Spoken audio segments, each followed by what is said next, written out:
Welcome back to GaleForceWins Season 2. Thank you to those that joined us in Season 1. We continue to explore the journeys of Canadians doing inspiring things. The GaleForceWins podcast is proudly sponsored by Newfound Marketing, a digital marketing agency located in St. John's, Newfoundland. Newfound Marketing builds cost-effective digital marketing solutions to help organizations unlock their online growth potential. Newfound Marketing's team of experts works with their clients from start to finish to deliver solutions that convert. Visit our website at newfoundmarketing.ca to find out how we can help your business grow. Newfound Marketing, a complement to your marketing team. All right, welcome to another edition of GaleForceWins, and what a privilege it is to be here in the East End of St. John's. What a view. We're nearing the end of a wonderful day of podcasting with some very inspirational people.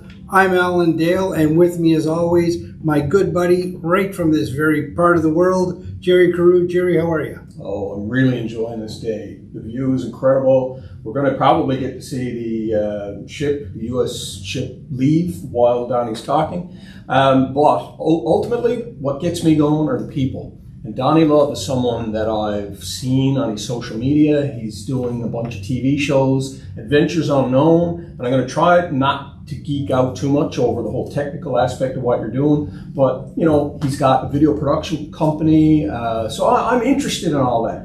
Never really, I think we met one time before. You're a musician, right? Yeah, so we'll get into that. Yeah. But anyway, I'm excited. Well, and I understand you guys grew up not too far from one another, so that's an interesting turn of events as well. So on that note, Donny, why don't you go ahead and introduce yourself?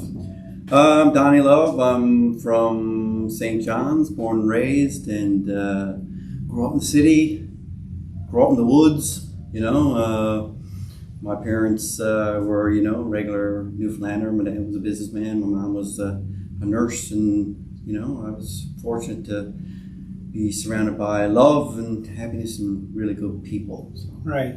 So all that in the, what part of, in East End of St. John's, I think you grew up, right? Yeah. So not far probably from where we are right here. Mm-hmm. Yeah. A good place to grow up, eh? Yeah, really nice. Yeah. It was a great time growing up because it was, you were free to do whatever you want. And, my parents just never gave me any pressure. They just let me do what I wanted to do. They just let me do my thing. Right. Cool. Gave you the freedom to do whatever it was. Yeah. Did they stay out of your way? Because I know Jerry and I, we've got kids, and we might be in their way right now. We hover with these children. Well, They let me do what I wanted to do because I was kind of the artist in the family, I guess, and right. We didn't really have any artists in the family, and they just let me figure it out by myself and right. just support me. Which is so tell me about that artistic journey when you were young. Yeah, when I grew up and in school, I was always. I was, socially accepted. I had lots of friends and I had a good time and was always deep down trying to figure out where I was going to go. And I always, had my head in the clouds to be a musician or be in the entertainment industry or something. That's what I wanted to do. And I didn't know how I was going to do it. And, I had a great life, but it was always a struggle to figure out how I'm going to do it. I always remember I knew what I didn't want to do. Right. And I didn't want to be confined into a 9-to-5 cage. Do you know what I mean? And I just wanted to figure out. And it was a battle and it was a struggle to get where I am. And, it was, here I am. And right now it's great. Donny, understanding what you don't want to do sometimes is as important as knowing what you want to do, right? So, that's a big step. Just clearly define, I don't want that office life. I don't want that 9-to-5. Probably don't want to work for anybody. I want my freedom, my artistic freedom. That's a good thing, Hard path to figure out, I bet. Yeah, because, I wanted to be a musician. I wanted to be a singer. Right. I was always fascinated by, the music videos that would entail me, and the people, the artists would just, I found it really fascinating. I really loved it, and I love music and that life, so I dove into it. And It was oh man, it was rough. It was fun, but it was I did it for 8 years. I was a singer in a rock and roll band, and a funk band, and a pop band, and they were all original. Here in St. John's? Yeah. What were the names of some of the bands? Dread Heavy, Super Sly was one. There was one, Star 69, and we'd write our own music, which was, And were you writing? Yeah, we all wrote together. They did the music, and then I would write the melody and the lyrics. Right. So I would do it, they would play, and I would just riff and write down stuff and come together with the music. And it came really easy. It was like a stream of unconsciousness. Amazing. So, and I was like, this is really cool. I can really do this. And I played in bands. I mean, I was full to toe in head to toe in leather pants, leather, I was living a rock and roll dream. I play every week downtown at the Ship and the Spur and the, Calios and all the clubs. We played 5 nights a week, lugging gear, right, practicing for 8 years. And we had success. We played in outside concerts, George Street Festival, like TSC, and we flew away and played concerts, and it was amazing. But what a grind, you know what I mean? I bet it was a grind. Yeah. I bet it was a grind, and you're trying to write songs in between all of it, right? Yeah, it was a full-time gig, and trying to make it like that. And I always was inspired by the what ifs. That really made me excited. Like, what if I could be, doing a music or in a band, or just doing music videos and making a living out of that. So then I wanted to find a record label.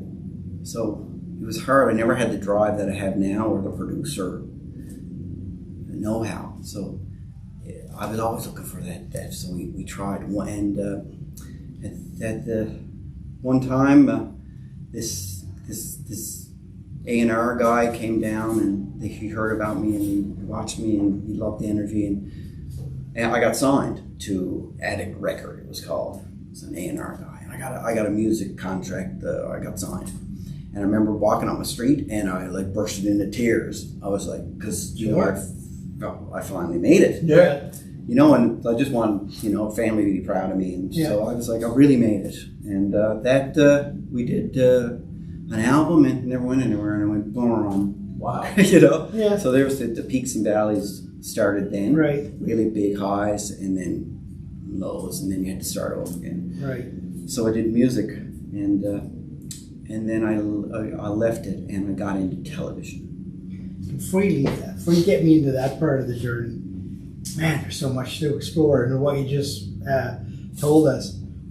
How complicated is it to write music and write a song? Like, to me, I watch a lot of stuff, you see on Netflix, you watch the Beatles, and these guys are banging out song after song, and it just seems so natural to them. And you use that term too. It came naturally. Tell me about that experience of writing your own music. It came natural for me to sing and do melodies and write stuff, write lyrics. But the other, I started as a drummer, and I was horrible at a drummer. I couldn't make it. I remember Don Wherry was my teacher, and I was his worst student. I was a failure, and I couldn't play piano, and I couldn't, I did the music conservatory of, in Mon, and I was like, I wasn't good at it, but I was good at writing music and writing lyrics and singing. I could sing. You could sing. Yeah. So I wasn't the best singer, but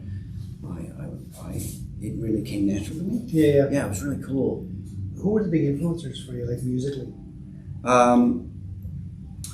I like any kind of good music. I like rock and roll. I like pop. I like classical. Michael Hutchings from In Excess was really cool. He fascinated me, and David Bowie was really cool, and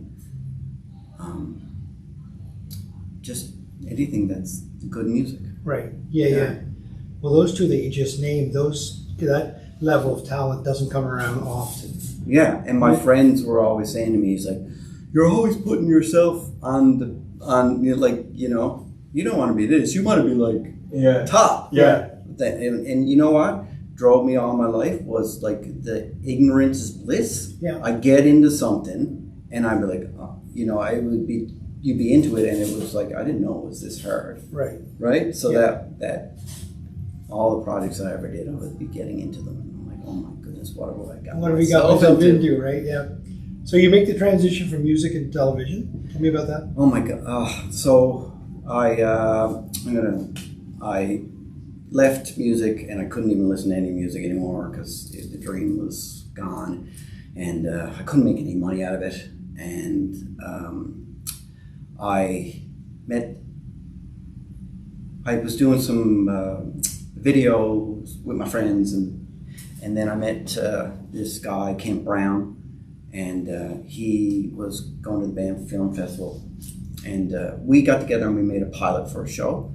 So we made the pilot for the show, and it was like George Street TV, and so we made one pilot, and we boarded some airplane points, and we jumped on a flight to Toronto, and I had my leather pants on and stuff like that, and to back it up, before that, we were trying to figure out a third partner, right?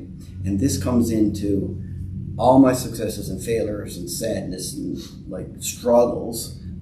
The right people always showed up, right? Which is amazing. So this right person showed up. So we were downtown walking, trying to figure out who's going to be our third person to direct or whatever. And I looked down the street, and Greg Malone is walking.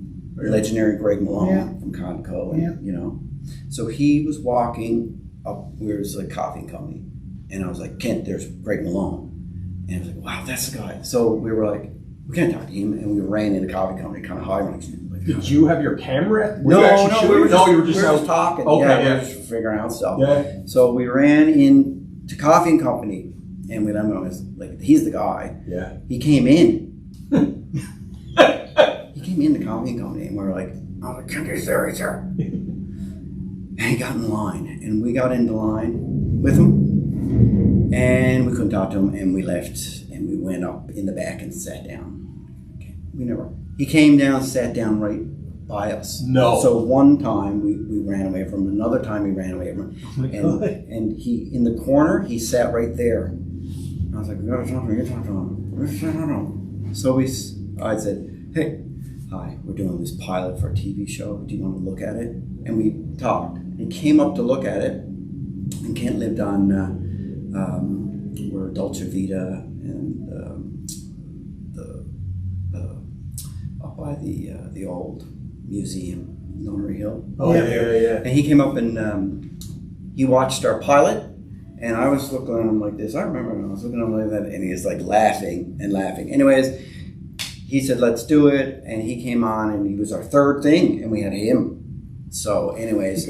Sorry for stop. I just got to stop you there. So the pilot, back it up a little bit, is shot, like you shot that using what equipment? Like, oh, just, you know, the old Handycam. Right. Yeah. So the pilot is not shot on like these high industrial cameras. You guys are doing this. Yeah. That's called bootstrapping, man. Hang on. We never had the pilot. We had bits. Right. We had bits of what we did. Right. Awesome. Like we were. Yeah. And I did this guy Trevor looking for a job, and he laughed. So we never had the pilot then. Yeah. We had just bits and ideas to make a show. Yeah. That's what it was. And then he came on, and we organized and made the pilot together with him, got an editor, Chris Darlington, and we put it all together, and we had this pilot, right? And But Greg got it right away. He saw the humor in it. yeah, he said you remind me of Tommy, Donny, Yeah. right? He said, Who you am I remind for? me, yeah, you remind me of Tommy Sexton, his Tommy grew up partner, on 97, eh? right? Yeah. And I didn't have any. I knew I was funny, and I didn't have any confidence. You know, but. And we took the pilot, me and Kent, and we were nothing.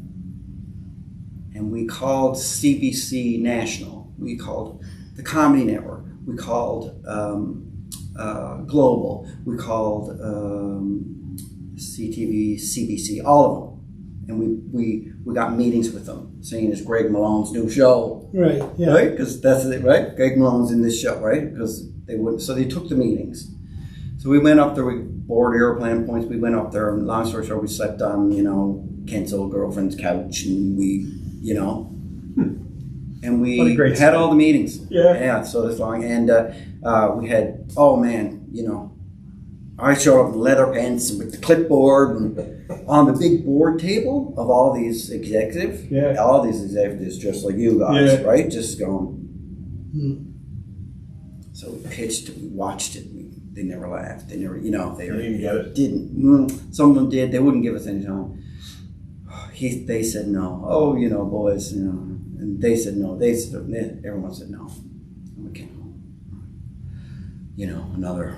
And we went to Scott Sterling at NTV. We went into him and we showed him and he said, "This is great, boys. Let's do it."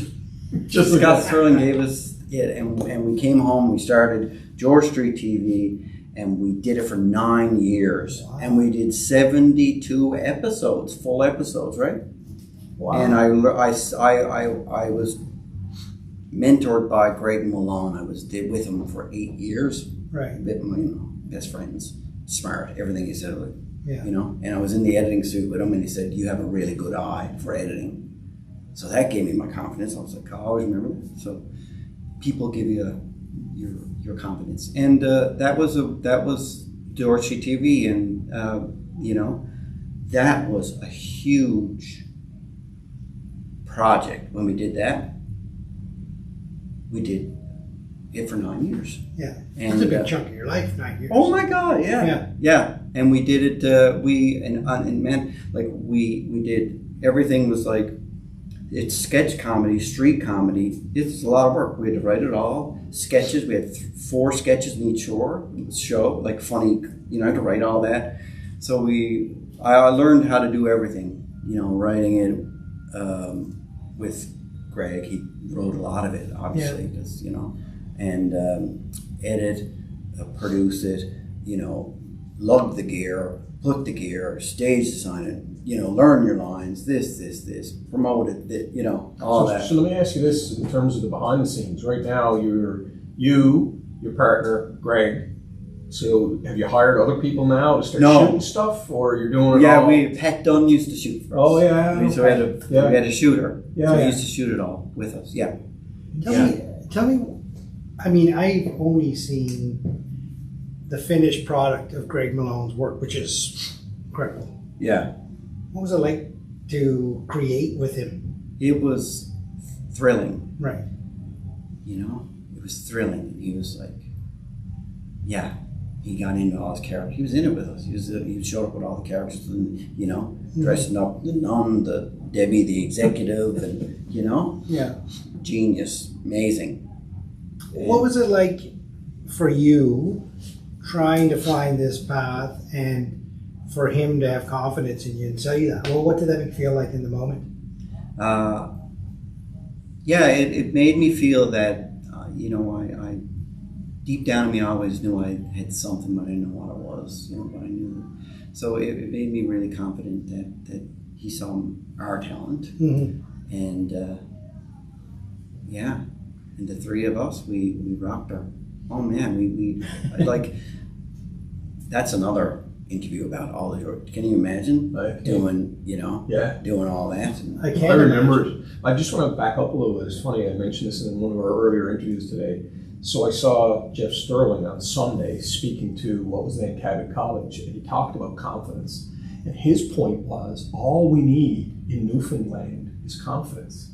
And it's interesting, Donny, you know, knowing you from your public persona, the Adventures Unknown, which we'll get into, I never thought that there was that evolution of your confidence. But it's so interesting to listen to you talk about it. Yeah, and it's all this. If I had any advice for anyone, it's you know, persistence. Right. I was persistent in everything I do. I was persistent, and you know, nothing will take its place, like you know, education or you know, genius or luck. Like pure determination and persistence will get you where you are, or you'll lose the opportunity. Being persistent, like calling you, asking, you know, calling twice, or you know, not waiting for people to get back to you. 100%. Yeah, that's called hustle. It's hustle, man. Right? And you know, it was a survival. it was this or do or I'm done. Yeah. You know, I'm not going to be able to afford Yeah. to live. You know, Yeah, so but there's no trust fund. Right. Yeah. You know, it's like it's all what I make it. Yeah. You know? But you must be passionate about the project. I mean, to be into this so deep. So that's 9 years of your life. What happens at the end of this? So we want to go to the next stage and get a national network, right? And open up that box of success and financial success. So we went knocking on doors again because we had all this and jigs and the rails. We got 3 offers. We got one for CTV. We got not offers but interest and Comedy Network and another one. And Global wanted us to do a show about guys that had no money that was traveling across Canada. Comedy Network, we wanted that. That was huge. So we talked to them. They came down and we weren't getting it. I called my friend. I was like, you know, memories forever. We need a limo, you know. We need to borrow a limo. Picked them up in the limo. I had my leather pants on. We took them out. We wined and dined them. We became friends with them. Right. And we networked. And we wanted to show they weren't giving it to us, right? Right. And we had them down at Bianca's and all this money. I got a few of my friends to knock on the window. I knew I was going to be there. I said, knock on the window, just wait. So and then we're having dinner. That's awesome. And the people were like, and we're a big deal, you know. Come on, Brent, you get us this. So Jigs and Reels, we got it. We got it. They called us back, and I was in the country with my parents, and I was like, oh my God, I got it. We got it. We got a national network. We're going to be on a national network. And it was $800,000 in my business bank. Wow. To do the show. Almost $1 million. Yeah. Imagine? We were off. We'd make the show and stuff like that. Yeah. Hired everyone. You know, you blow for the money when the production rolls Yeah. and stuff like that. But we had $800,000 when we used to do George Street TV. We had $30,000 we raised. Right.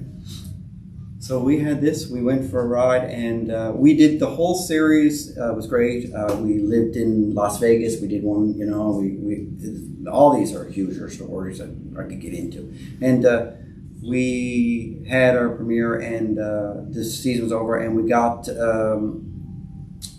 another season. Big deal. But what happened? So our ratings had to be 40,000, and we had 60,000 viewers. Wow. Something like Yeah. that. So anyways, the guy that was our liaison, Brent, went over to Comedy Central in America, and we lost our contact, and we never got the second season. And I never had my producer confidence to Right. go in there back. Right. You know, I just, Yeah. and we lost it. And we lost it. And I took a turn, and I ended up never having any work, not knowing what to do. I struggled trying to figure out what I was going to do, and I never had any money in, and I lost my house, I had to get rid of it, and I lost everything, and I ended up in my mom's basement. Mm-hmm. Lived in my mom's basement after having this Comedy Network contract, Right. and I was like, living in my mom's basement, and I was working at Mighty White's Laundry, delivering laundry just to get some money to figure out what I was going to do next. Wow. Yeah, and my friend Connie owns Mighty White's, and I said, Connie, I need a job, and she said, you can deliver laundry. Yeah. It's delivering laundry to Carl's Funeral Home, and all the ships, Navy Yeah. ships, lugging it. And the only thing I had left was my Audi Quattro. Right? Yeah. This is heavy, Donny. It was What you're telling it us. was deep set. Well, Yeah, it was it's, deep. I'll tell you something. GaleForceWins is founded on inspiration and all. Yeah. But we've already delved into some real challenges. We had a lady, Jacqueline Lee, on last week. The point of highs and lows, what I really appreciate about you is sharing that. Oh yeah. Because that is at the point of the lows is where some of the real inspiration comes. So, sorry for cutting you off. Keep going. This is fascinating. Yeah. Donny, that's awesome. So you're, okay, mom's basement, you're hauling laundry to Cold's Funeral Home. Yeah. And where does he go next? Nothing. I didn't have anything. I didn't know what to do. I tried to figure out what I was. So I became a mortgage broker, and I got my mortgage broker's license and trying to figure it out. And I ended up, I was bummed out. I was like, really? Yeah. So I never wanted fame. I wanted a purpose. Right. That's all I wanted. I wanted people to be proud of me. Yeah. And they'll never have an ego in this business because it got kicked out of me, got beaten out of me. Right? Yeah. So it sounds like sales. I've done that for 30 years. Yeah. I've been Yeah. up and down. Yeah. Right now I'm in a really good place, but that could be gone like that. Yeah. And he who conquers himself is the mightiest warrior. Right. That? Yeah. And I continuously conquering myself. And anyway, so time went on, and I pulled myself back up, and it almost killed me. And that's another story. And I got myself together, and I wanted to get another show, right? So I knew if I put myself back on TV right away, I probably wouldn't get the opportunity, because this is going off by myself. Yeah. If I went to NTV or I went looking for another company by myself, I wouldn't get it. Right. So I said, I've got to build up my portfolio, and I got to get people, take me serious. So I did a contest. So I did the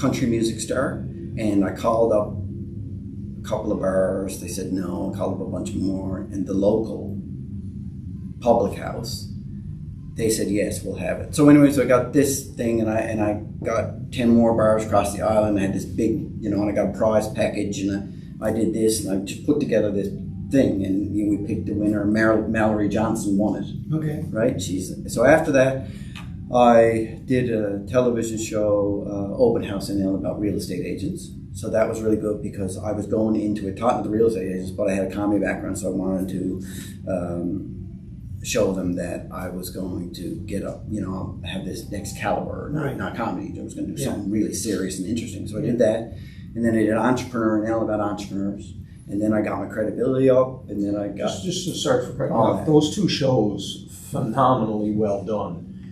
Are you like the guy with the camera and writing it and structuring the whole thing? Is this you again doing it all? No, I got a team together. Okay. A team of Roger, he filmed, and I filmed some, obviously, because we were doing, so it's kind of like throwing it all together. And I got an editor, and I got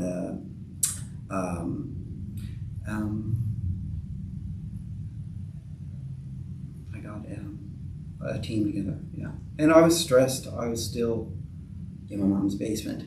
Yeah. And I had to put together this whole thing. And, a few things happened too, and I almost lost my mind trying to get it together. It's so complicated to get Right. it. CRTC and everything got to be audited, and paperwork and insurance. And anyway, I got it all done. So got that all out of my way. And I was in my mom's basement still. Yeah. And I was like, I got to get a plan, and I got to travel. So anyways, I came together and thought of an idea to do an adventure travel show. And I do it in Newfoundland. Everybody loves Newfoundland, and that's how I started. And I wanted to basically do it so I could travel the world. That's my end game. And I did it, and I talked to Kent again. Kent came back into my life. Right. He had his stuff. He did a bunch of television shows and stuff like that. I haven't seen him for a long while, and he was coming back, and I was like, "Oh my God!" It was so exciting. See, we are a force to be reckoned with when we're together, because he's like my brother. He's a really super genius, super smart, very kind, very driven, really cool. What's his last name again? Kent Brown. Kent Brown. Yeah. So anyways, I'm back with him, and so we're like, boom. So he said, I want to direct it. So I got him. I'm starring in my own show and directed it, and we NTV, the committee accepted it, and we went off, and they gave me prime time. I always wanted a prime time show, but they never give prime time. It's got to be good. Right. They gave me a prime time show. I got a prime time show. So that is the journey, and we hired. We got 12 people, on staff, and we're making TV shows, and we're doing it all. And, it's like a jigsaw puzzle of 30,000 pieces to get all that together and make it. And we didn't even know it was going to be any good. Is this a show a week? I've watched it many times, and I've said to you, it's part of the reason I reached out to you. It's just so beautifully done, and you should be so proud of yourself for what you guys are putting together. It is extremely well done. From a technical perspective, I'm absolutely gobsmacked at what you're pulling off, because you're out there. It's one thing to be in a studio, it's another thing to be out there. You said that you've lost a few drones, and my heart goes out to you, because it's one thing to lose a drone, that costs money. That's the footage. He loses the footage. Yeah. We've got, I've got more and more memory drives. I don't even know what to be doing half the time, but I'm looking at this right now, not to geek out, but I understand your pain. I've got more SD cards with video on it. Deep. We were deep in the woods, and we were filming, and you can't transfer the drone footage back on this. We were filming, and it lost, and all of our stuff, and I was like, and Kent was like, okay, he's not a hothead, very chilled. Okay, yeah. That's so it goes else. Down in the woods. You have no idea where in the North Atlantic Ocean. There's a fishes got. There's a home for the fishes now. So that's quite a journey you've just taken us on, and sometimes the paths to where you are right now are not always a straight path. Yours wasn't, clearly. There was ups, downs, it was jagged, and there was probably what make you such an interesting person and give you a great perspective on what you're doing. So tell me about in the moment. What is it? What is it that is exciting for you right now? Oh, well, I'm in a really good place.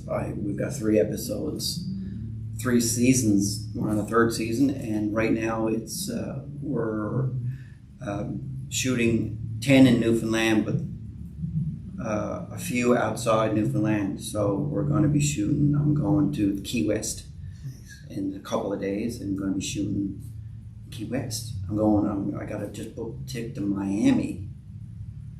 And then the Jamaican government wants us to go there and do a show in Jamaica. And we just came back from, St. Martin in the Caribbean. Yeah. And I'm like, thinking of when I was back in the basement, and like here I am. And I really, advice to people too, is because I'm learning to do it too, but you get to this point and you don't enjoy it and you want to go to the next step. Then you get to this next step and you don't enjoy it, you got to rush to the next step. So it's all like enjoying this step that you're in, and then having your plans and your dreams and ideas to go to the next step, but really enjoying where you are in the moment. Do you know what I mean? I do. And if you don't have that, then you're never going to be happy. Right. Yeah. So that's that. So we're in a good position right now. You probably didn't enjoy being in the basement. But it made you who you are. Yeah, and I was like, well, I'm spending time with my parents now, and this is nice. You know what I mean? And it's getting me, just enjoy it here. And I just, people just show up. I just, I met this guy training in the gym, and I was like, he's really cool. Like, geez, because I talk to everyone, because you never know where people can fit into your lives. So that's another advice: talk to people, figure out where you can fit into. You can feel people's energy and what it's like. So I talked to him. He was working at the Salvation Army. He's really smart, and he's just been working at the Salvation Army. He wanted to be a trainer, and anyways, he's training me now, and I'm getting his business on the go, and he's changing my life. He's keeping me healthy, and that's a thing. And so we have a liaison. His name is Tyler Mackey. He's amazing. So now we have a liaison that we're working with in the UK to get us ready to pitch to national networks. So we're getting our reels together. So that's our next stage, is to get our reels together, pitch to national networks, and get another pan-Canadian show, bring it to pan-Canadian, or a global show. Right. So there's like 450 networks out there. So, that's our next thing, is like stop production and get a sales agent, be our sales agent, and shop it and try to get a national network. Always have a foot in Newfoundland. Yeah. But travel the world. Right. Wow. Yeah. This is quite a journey. I knew this would be interesting. Frankly, it's even more interesting than I thought. It's one thing to see you on television, but to listen to your journey and the effort. I will mention an episode, I don't know, it was a recent one where you were up in the bluffs of Cornerbrook and got lost in the snow. And I was like Alan, another one, you were out biking, I think, over by Kitty Bitty, and you went over the handlebars and stuff.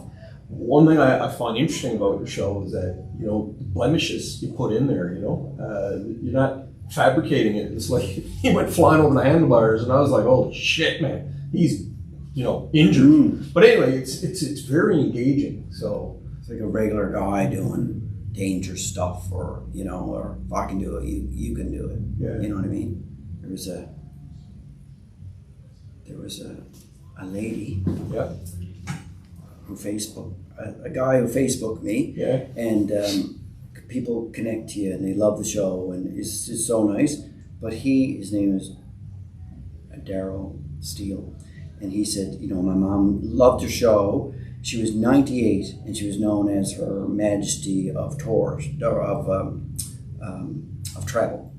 So he said that her quote was, I just want to say that, she said, travel when you can afford it. Travel when you can afford to travel, and when you can't, travel anyways. That's right. Right? So that's a great saying. Yeah. Donny, just go. Where's your ultimate adventure? Where would your ultimate adventure be? You want to know? I do. What it is? So, I was sitting watching TV at Mount Everest, and I was like, oh my God, I want to go to Everest. I called Kent, I was like, man, we should go to Mount Everest. He's like, I've been studying Mount Everest, I want to go.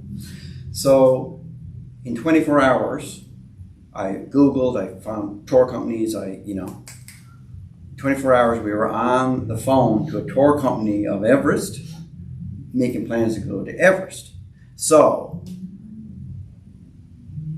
we're in September, we're not going to go to Everest. We're going to go to base camp. Mm-hmm. So we're going to go to Kathmandu and that's what we're planning to do. But my ultimate one is to scale Mount Everest. So I'd need to train, I'd need to figure it out and get my head around it. But September we're going to go to the base camp, which is 16,000 feet up in the air, and it's the highest inhabited place on the earth. So we're going to go there and do a show. Are you going to do a show? I got to ask you this. It's one thing to shoot a show in Newfoundland, getting around with your equipment. You're going to Key West, you're taking equipment. Like the logistics of getting things there that you need to produce your show. Yeah. Just tell me a little bit about that. That's stressful, I would imagine. Yeah. Because we're in charge of all the equipment, right? So the sound, we did the sound, it's labs, it's boom mics, it's, blimps and dead cats and batteries, and there's all that. And then there's the GoPros, 15 GoPros, 80 something batteries, chargers, this. Then there's camera A, camera B, and there's all that stuff. And then there's the drone, there's the second drone and all the batteries. And then there's the drives. So you have to put it on the drive, and you have to put it on another drive and a third drive. And that drive got to be in my room, that drive got to be in Kent's room, that drive got to be somewhere else. And every time you finish filming, you have to document, label, and organize your footage. So your gigabytes and gigabytes of footage, right? Yeah.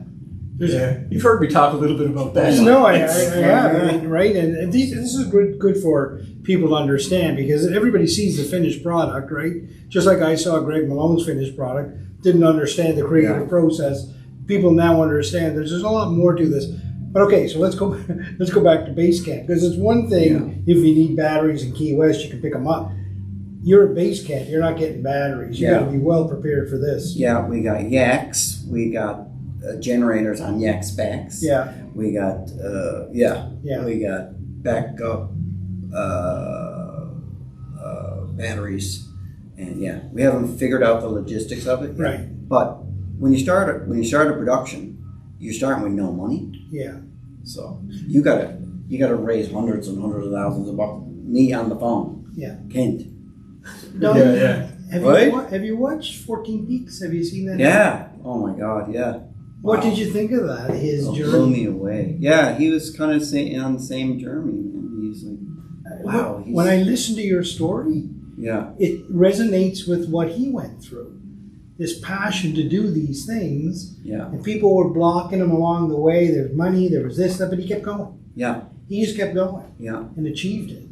And there's sometimes when you're trying to, you're in struggles, and you see, like lots of times my friends were, getting, universities and this and this and this, and I was like, not doing anything, and people were like, people are gonna pass you by, but some that's they're on their path of their dream, and maybe you're not starting yours yet, Right. or you're on your path, and theirs is slowing down a bit. Right. So you know what I mean. Never compare yourself to Right. people or what they are, Yeah. or what they're doing, and never stop anyone from Right.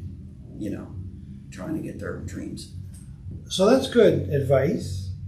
And we always ask our guests to leave the audience with a piece of advice. Yeah. What would that be? I would say, really, it's simple, but if it doesn't make you happy, then get rid of it. And if it brings you joy and happiness, then that's your fuel. Right. With everything. And Donny, here's another one that we always ask our guests, and it can be complicated. But from what I've heard, that you're probably going to have no trouble with this one. What would you say to your 20-year-old self right now? 20 years old, you run into yourself on the street, what would you say? Don't overthink too much, and you're going to be fine, and you're awesome. Share your thoughts.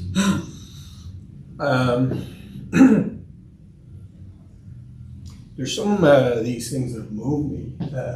I didn't think I'd get emotional here, but you've really done some interesting things, buddy.